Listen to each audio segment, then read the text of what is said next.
भाजप आमदार गणपत गायकवाडांचा शिंदे गटाच्या महेश गायकवाडांवर गोळीबार। उल्हासनगरमधील हिल लाईन पोलीस स्टेशनमध्येच गोळीबाराची घटना। शिंदे गटाचे कल्याण शहर प्रमुख महेश गायकवाड यांच्यावर गोळीबार केल्याप्रकरणी गणपत गायकवाडसह 3 जणांना अटक, तर 6 जणांविरोधात गुन्हा दाखल। जमिनीच्या वादातून गोळीबार केल्याची माहिती।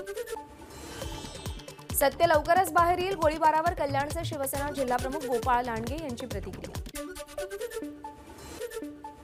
मुख्यमंत्री आणि राज ठाकरेंची आजची भेट रद्द। टोलच्या प्रश्नावर राज ठाकरे वर्षा निवासस्थानी जाऊन मुख्यमंत्र्यांची भेट घेणार होते।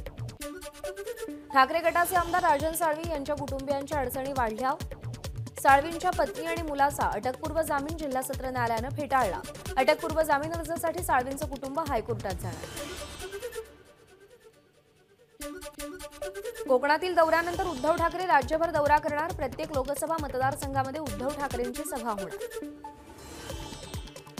मातृतीर्थ ते शिवतीर्थ यात्रा वाशिममध्ये पोहोचली। शिवसेना उपनेत्या सुषमा अंधारेंनी बुद्धविहार इथं प्रार्थना केली, शिवाय उपस्थितांना मार्गदर्शन केलं। उद्धव ठाकरे 4 आणि 5 फेब्रुवारीला कोकण दौऱ्यावर संवाद यात्रा काढून कार्यकर्त्यांसोबत संवाद साधणार। आमदार वैभव नाईक यांच्याकडून कुडाळमध्ये होणाऱ्या सभास्थळाची पाहणी। हुकुमशाहीला आपण हिंदुत्व मानत नाही। उद्धव ठाकरेंचा जाहीर सभेत हल्लाबोल। घराणेशाहीला विरोध करताना तटकरेंचं घराणं कसं चालतं, भाजपला सवाल।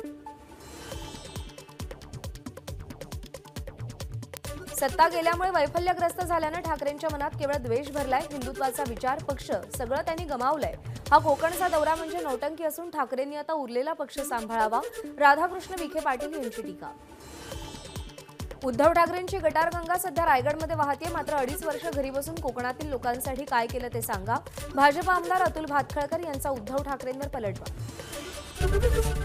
एबीपी माझा, उघडा डोळे बघा नीट।